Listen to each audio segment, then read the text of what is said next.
To e kaunti ma Kisumu ni jotend dinde bende omedo kwayo jopiny kod josiasa obed anena ranyisi maber e lando kwe kaka yor riwo wi oganda.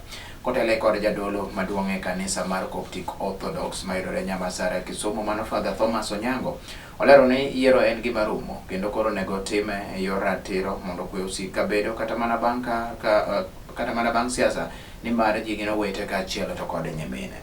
Kane giloso e seche mabende ne nitiere nyasi mar Kenya e kanisa nogo mar Orthodox, Father Gabriel bende mar Maseno Coptic Orthodox wacho ni koro giero winjo ka ji wacho weche mago masiayo oganda.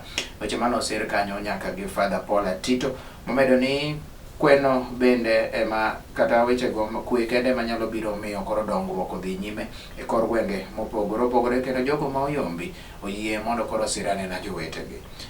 Lolwe Tv machalo kamae. And now we know that we are in the year of election and we know the situation of the country. We are praying for the peace of this country in the time of election. We are just coming from the primaries and we have seen what has happened in the time of primary elections, and we hope that these things should not be continuing like that, because sometimes party has become a partisan and they are favoring some people, and this is bringing violence among the people who are contesting.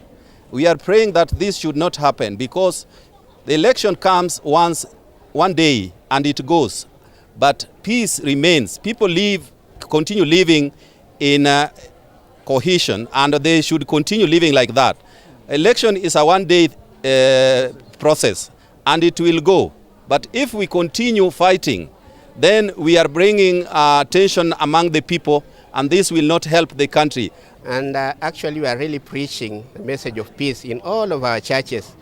In all of our Coptic churches we are preaching peace, just because we would like to see people fighting because of politics, people stealing from the others, people hating the other. We don't like hate speech in our church. We want peace, and this is our preaching. Every time we need peace in the country. I have a message for all Kenyans that we are all sisters and brothers, and the time of election is coming to choose the one who can help us to make development.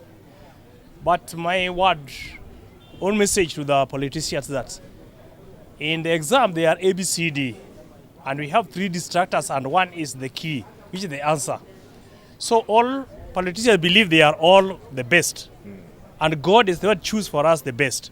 So I beg all politicians that if one wins, please accept and join to make development in the area wherever we are. And I beg even our pastors, all the servants of God, to preach peace in their churches, not focus for money to follow one and despise others. Otherwise, our country will be a very good country.